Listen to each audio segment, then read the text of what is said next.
तब तो कोई आग नहीं लगी, मगर जिस दिन लेबर कोर्ट का नोटिस मिला कि सरकार अब इस मिल पर कब्जा कर रही है, फौरन आग लग गई। पर ये तो इत्तेफाक भी हो सकता है सर। लेकिन बार बार बुलाए जाने पर फायर ब्रिगेड 3.5 घंटे तक मौका वारदात पर नहीं पहुंची। ये इत्तेफाक नहीं हो सकता। मैं इस मामले की तह तक जाऊंगा, इसकी पूरी जांच करवाऊंगा और जो भी आदमी इस जान माल के नुकसान का जिम्मेदार है उसे कोर्ट में घसीटकर सख्त से सख्त सजा दिलवा। ये तो साला नक्शा ही उलट गया।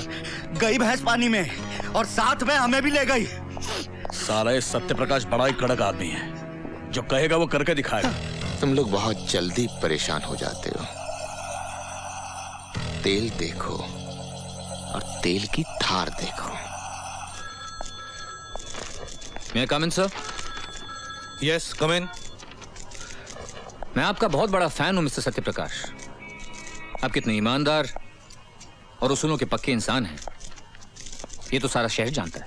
जबकि आपको तो सारा हिंदुस्तान जानता है मिस्टर रवि वर्मा। मतलब की बात कीजिए। ये आपकी सफागोई भी बहुत मशहूर है। चलिए मतलब की बात करते हैं। मैं मेट्रोपोलिस मिल के मालिक की तरफ से आया हूं, जिस मिल को आपने सील कर दिया। मिल तो जला दी गई है और मैंने जमीन पर कब्जा ले लिया है। उस जमीन पर मेरे क्लाइंट होटल बनाना चाहते हैं, जिसकी परमिशन मैं आपसे लेने आया हूं।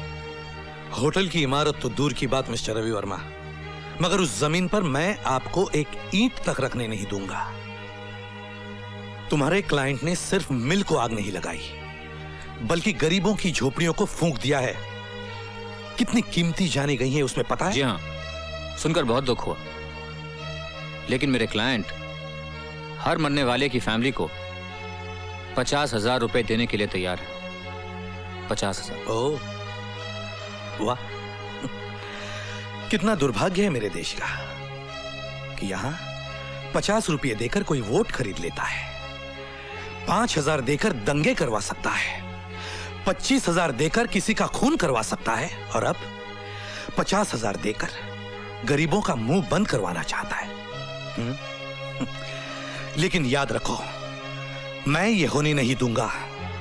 ये मुंह अदालत में चिल्ला चिल्ला कर कहेंगे कि उनके घरों को फूंक देने वाले, उनके अपनों की हत्या करने वाले आपकी मिल के मालिक है। आपकी बात बहुत लंबी खींच रहे हैं मिस्टर सत्यप्रकाश। अपनी कीमत बोलिए। ठीक सुना है आपने, अपनी कीमत बोलिए। अभी आपने कहा कि मैं बहुत ईमानदार हूं और अभी आप मुझे रिश्वत देना चाहते हैं। ये ईमानदारी भी बड़ी अजीब चीज होती है मिस्टर सत्यप्रकाश। एक आदमी 10,000 को ठोकर मारकर अपनी ईमानदारी बचा लेता है, लेकिन अगर वो 10,000 10 लाख में बन जाते हैं तो वो सोच में पड़ जाता है, और अगर करोड़ मिलता है तो कहता है चलो फिलहाल ले ही लेते हैं। मंदिर में 501 रुपए का प्रसाद चढ़ाकर माफी मांग लेंगे और आइंदा से ईमानदार रहेंगे। तो आप बताइए, आप कितने का प्रसाद चढ़ाना चाहेंगे? Yes sir. क्योंकि आप एक वकील हैं, मैं आपको रिश्वत देने के जुर्म में जेल नहीं भिजवा सकता। इन्हें धक्के मारकर बाहर निकाल देना। Get out. मिस्टर सत्यप्रकाश, चूंकि मैं एक वकील हूं, राय देने की फीस लेता हूं, मगर आपको मैं एक राय मुफ्त में देकर जा रहा हूं। दरिया के बहाव के खिलाफ तैरने की हिमाकत मत कीजिए। थक जाओगे, डूब जाओगे, बह जाओगे। Have a nice day sir.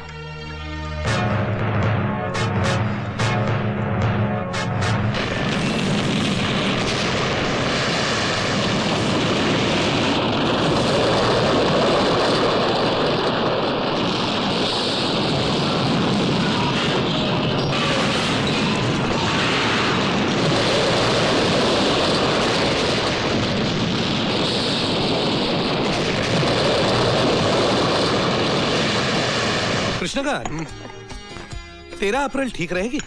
जैसा आप ठीक समझे भाई साहब। तब तक तो हमारा करण भी आ जाएगा छुट्टियों पर। हाँ। अच्छा कृष्णकांत, ये शगुन संभाल लो। आज से हमारी बेटी तुम्हारी हो गई और तुम्हारा बेटा हमारा। अरे ये विनय कैसे नहीं आया अब तक? ये लो, विनय भी आ गया। आओ बेटा विनय, आओ। मैं आपको गिरफ्तार करने आया हूँ सर। विनय, बड़ों से इस तरह मजाक नहीं करते बेटे। काश ये मजाक होता माँ। लेकिन इन पर किसी पुरुषोत्तम जालान से रिश्वत लेने का इल्जाम है और बदकिस्मती से इन्हें गिरफ्तार करने की जिम्मेदारी मुझ पर सौंपी गई है। जबकि आप ये अच्छी तरह से जानते हैं कि मेरे बाबूजी जैसे ईमानदार इंसान ढूंढने से भी नहीं मिलेंगे। चलिए सर, मेरे पास आपकी गिरफ्तारी का वारंट है। चलिए, ऐसा ऐसा ऐसा जुल्म मत करना बेटे। ये तुम्हारे ससुर हैं, तुम्हारे पिता समान हैं। मैं तुम्हारी माँ जैसी हूँ, फिर भी तुम्हारे हाथ जोड़ती हूँ, तुम्हारे पाँव पड़ती हूँ। देखिए, आप मेरा काम और मुश्किल मत कीजिए माँ जी। चलिए सर प्लीज। अरे अरे, ये कैसा फर्ज है तुम्हारा जो सही और गलत में फर्क नहीं देख सकता। मत करिए पाप बेटा, मत करिए पाप। अगर इन पे बदनामी का दाग लगेगा तो ये 2 पल भी नहीं जी पाएंगे। बस करो सुशीला, मुझसे ईमानदारी की कीमत मांगी जा रही है तो मुझे चुकाने दो, लेकिन तुम अपने आंसू मत चुकाना। हो सकता है बाद में तुम्हें इनकी जरूरत पड़े। चलिए इंस्पेक्टर विनय। बस करो। एक्सक्यूज मी इंस्पेक्टर, क्या मैं इनसे 2 मिनट बात कर सकता हूँ? All right.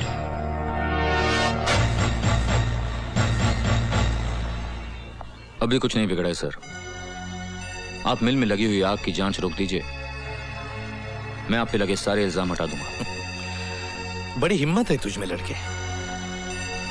मैंने सुना था झूठ के पांव नहीं होते, उसे सच के सहारे चलना होता है। ये सब किताबी बातें हैं सर, और जिंदगी कोई किताब नहीं। मेरी राय मानिए, मैं आपके बेटे जैसा हूं। मेरे बेटे जैसा है तू? अरे डूब मरता मैं अगर मेरा बेटा तुम्हारी जैसे होता। तुम्हारा ना कोई धर्म ना कोई ईमान, पैसों की खातिर खुद की आत्मा तक को बेच चुके हो तुम। नहीं नहीं, मेरा बेटा तुम्हारे जैसा नहीं है, नहीं है मेरा बेटा ऐसा। अरे वो तो ईमान की खातिर खुद को कुर्बान कर सकता है, फर्ज की खातिर अपनी जान दे सकता है। देश के दुश्मनों के लिए आतंक है मेरा बेटा, आतंक।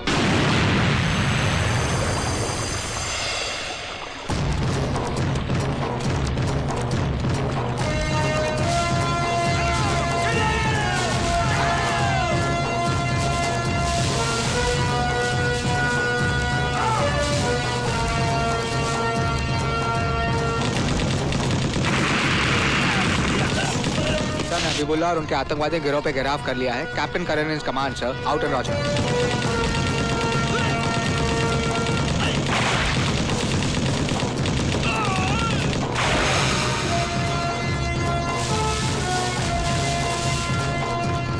Sir we have found out the terrorist hideout sir, जहां उन्होंने बच्चों को छुपा के रखा है सर।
बच्चों को उठाएगा तू? बच्चों को उठाएगा? You bastard!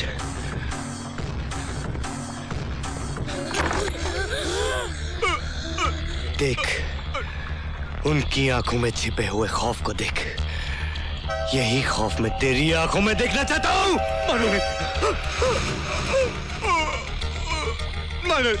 मानो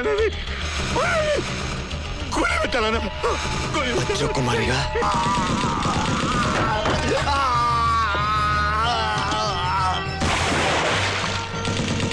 करण, कंट्रोल योरसेल्फ करण, कंट्रोल।